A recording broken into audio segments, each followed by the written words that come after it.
My journey round our island has been dominated by the interface between the land and the sea, and by the people who live along this interface.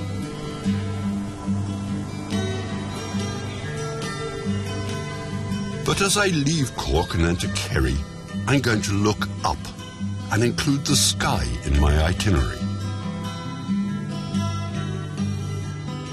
St Finian's Bay has some great views. On a good day you can see Puffin Island and the Skelligs. But on a good night the views can be even more spectacular.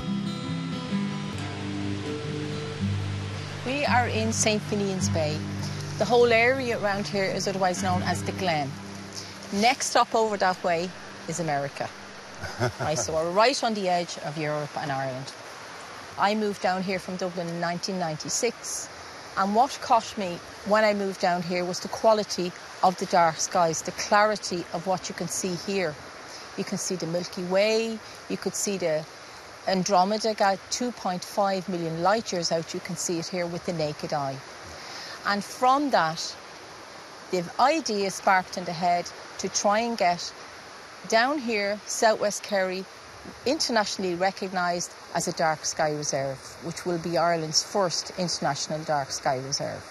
So why are your skies so pure here down in southwest Kerry? Well, it's the street lights mostly that gives that orange glow that hangs over the cities, towns, villages, etc., and causes the vast amounts of the light pollution. One side we're protected by the Kerry Mountains and hills, and on the other side we're protected by the Atlantic Ocean. So that prevents the light pollution from the bigger, like Killarney and Tralee and Kenmare, you know, coming to this area. Now I was impatient for sunset. In the meantime, I drove to a place called Bean O'Rourke, just south of Waterville. There I had an appointment with a man who knows a huge amount about the night sky. Conditions were looking good, but this hadn't really prepared me for the amazing show that was about to be revealed in the Kerry sky.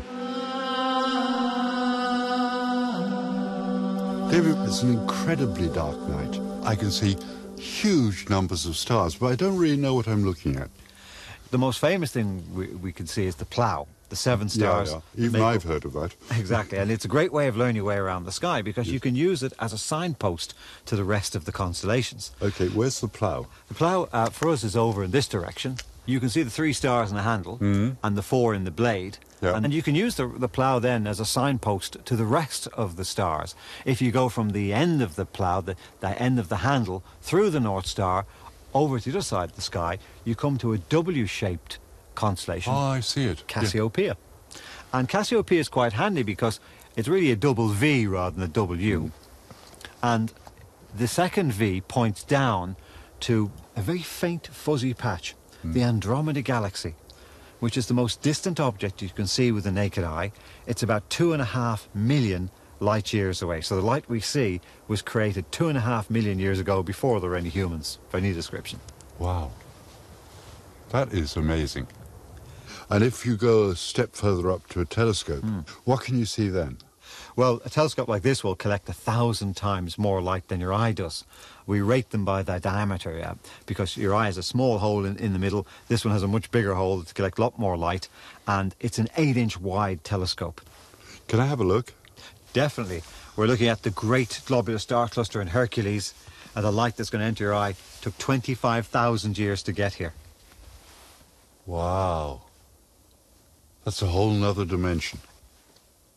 You're obviously passionate about this. What is the attraction?